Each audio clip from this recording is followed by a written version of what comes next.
It was supposed to be a routine inspection of a condemned subway tunnel deep beneath the city close since the late 1970s, after a collapse killed 19 workers. But when I was assigned the job by the transit authority, I couldn't shake the feeling that I'd been lied to, not just about what happened down there, but about why it was sealed off in the first place.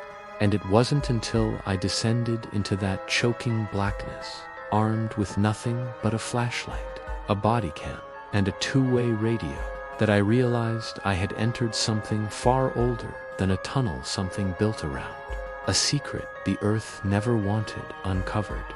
The moment the elevator groaned to a stop at the bottom, I noticed how unnatural the air felt, too still, too thick, and smelling faintly of copper and mildew, like an open grave. The tunnel was curved, lined in damp stone instead of concrete, and covered with what looked like scratch marks, but they weren't from tools or animals. They were long, uneven grooves, too deep and purposeful, like fingernails clawing from the inside. My radio crackled to life, no voice, just static hand. From the far end of the corridor, a cold breeze blew toward me. Even though I knew there were no vents, no shafts, no airflow at all, I pressed forward, thinking maybe I was just being paranoid. But as I passed the first collapsed section, I saw something impossible, a candle burning behind the rubble, its flame untouched by wind, sitting on a stone pedestal next to a mirror. And in that mirror, I didn't see myself. I saw someone else, another version of me. Older, dirtier, eyes wide with fear, whispering something I couldn't hear. I turned and ran back, only to find the tunnel stretched differently, now longer, darker. And behind me, the elevator shaft was sealed with thick stone. I wasn't alone anymore.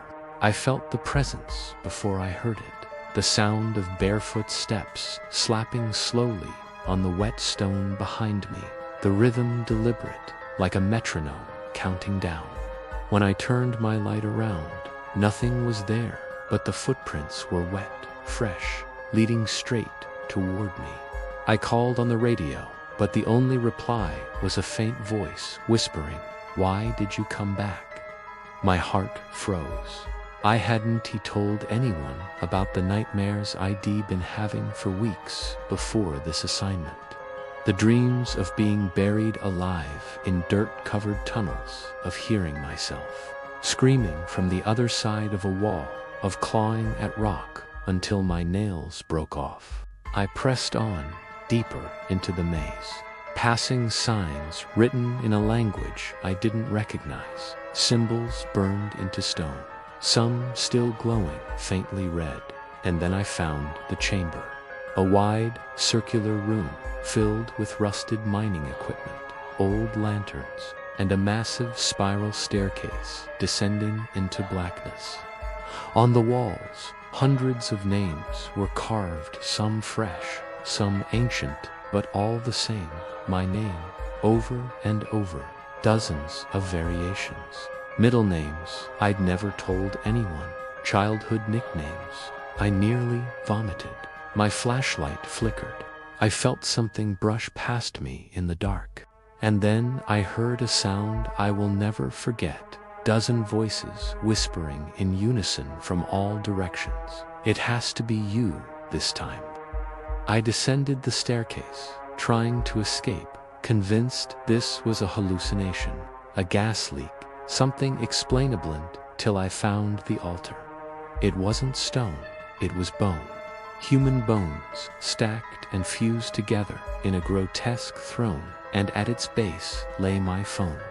Already covered in dust, screen cracked, showing a looping video of myself recorded just minutes ago, staring into the camera and saying, "Don't follow me, don't let it see your face." Then the video ended, and I heard breathing behind me. I turned around and saw myself standing there, eyes empty, mouth sewn shut, skin pale, and rotting, and in its hand was a candle, the same candle I ran. I don't remember how I made it back to the surface, but when I woke up, I was in my apartment, covered in dirt, with bloody fingers and a note on my chest that read, "You left the door open. Now, things aren't the same. My mirrors reflect things they shouldn't. I hear footsteps in the hall, even when I'm alone. I've forgotten things, dates, my own face.